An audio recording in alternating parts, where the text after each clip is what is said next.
I'm Aaron Canada alongside John Schiffner on the Manager Show on the Cape Cod Baseball Network. And Schiff, the summer is winding down and the weather is not bad. Another good day for baseball. We hope so. We got thunderstorms to the northeast and fog right over there. So we'll figure out what's going to happen tonight. It could be interesting in a couple hours. We'll see what happens.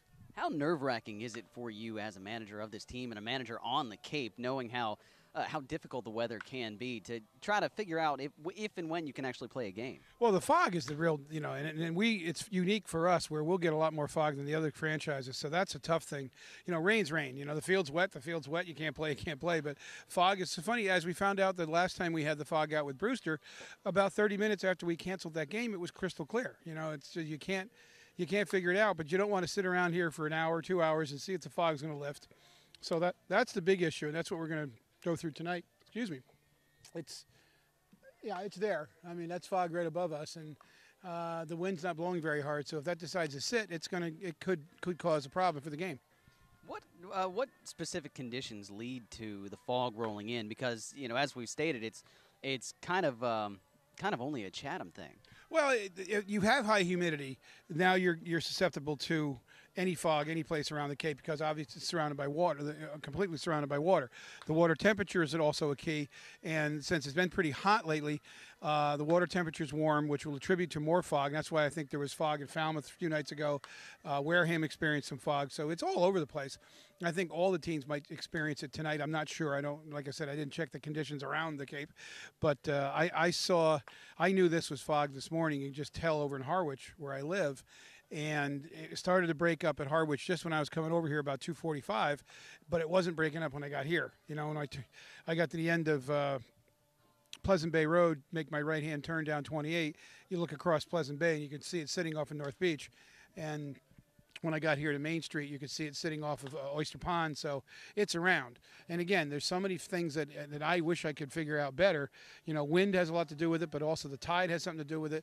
The dew point is a very important ingredient. How high is the dew point, and how high is the dew point? What is the dew point close to the air temperature, and the temperature of the water, and the temperature of the dew point? Oh, it's just but you can right now visibly tell there's fog here, and like I said, it's with the storm, it's interesting. With the storm heading our direction, or the storms heading in, they're pushing from the northeast down this way.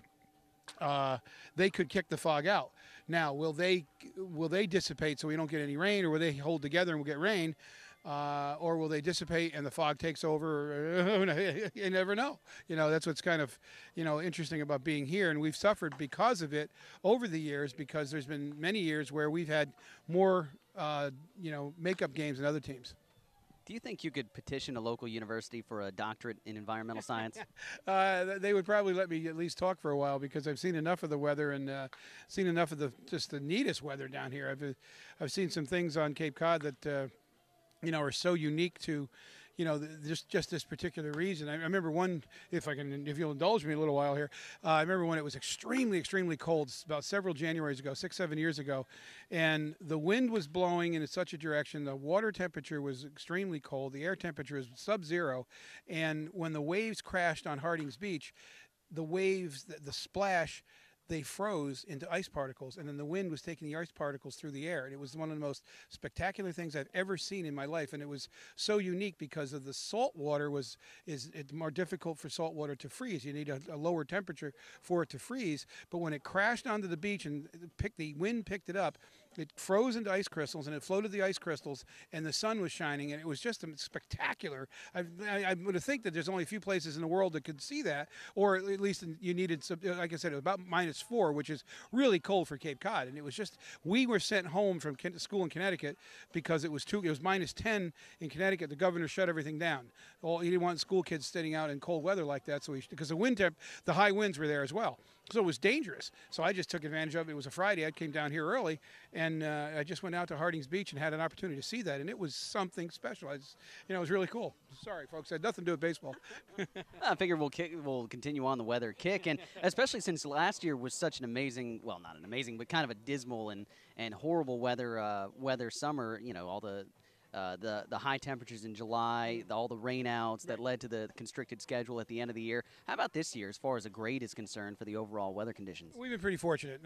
Falmouth has one game to make up. We're on schedule, so that's pretty good, especially this late in the season. And what really is nice is that you actually have two open dates coming up in case there's rain. So if there is rain, it looks like there's going to be plenty of time to get the games in, and that's a good thing. So you don't want the teams going into the playoffs with dead arms because they're throwing double headers, and it's good. It'll be good for the teams that make the playoffs to go in healthy.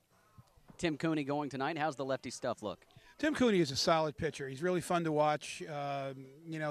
He's not, your classic cute lefty because he can throw up to 90, 91 miles an hour, but he does use his off-speed stuff extremely effectively. But then don't be looking for an off-speed pitch because you'll throw 91 underneath your hands and you'll break your bat. So he's fun to watch. He's a complete pitcher. He holds runners on well. I mean, I like watching Tim pitch, and I think Tim's got a real good chance of really doing well at the next level. Cooney's on the bump tonight. Game time set for 7 o'clock. He's John Schiffner. I'm Aaron Canada. It's the Manager Show on the Cape Cod Baseball Network.